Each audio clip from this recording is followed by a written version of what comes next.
யாருடைய அணுகுண்டு மிரட்டலும் இந்தியாவிடம் வேலைக்காகாது என அதன் பிரதமர் நரேந்திர மோடி கூறியுள்ளார்.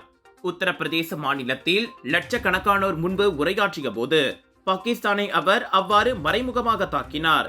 ஆபரேஷன் சிந்தூர் ராணுவ நடவடிக்கையை தாக்குப்பிடிக்க முடியாமல் போனவர்கள் அணுவாயுதத்தை காட்டி மிரட்டுகின்றனர். இதற்கெல்லாம் அஞ்சும் நிலையில் இந்தியா இல்லை என்றார் அவர். தனது பாதுகாப்புக்காக இந்தியா மற்ற நாடுகளை சார்ந்திருந்த காலம் எல்லாம் மலையேறிவிட்டது. இப்போது தன்னைத்தானே தற்காத்துக் கொள்ளும் ஆற்றலை அது பெற்றுள்ளது.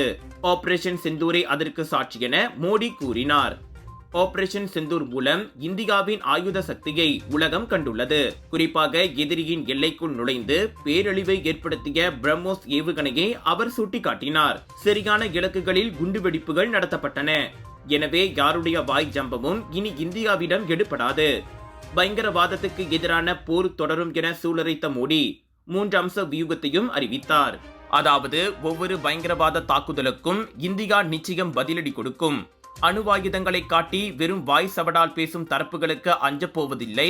பயங்கரவாதிகளையும் அவர்களை ஆதரிக்கும் நாடுகளையும் ஒரே தட்டில் வைத்து சமமாக பாவிக்கும் என்பதே 3 அம்சங்களாகும்.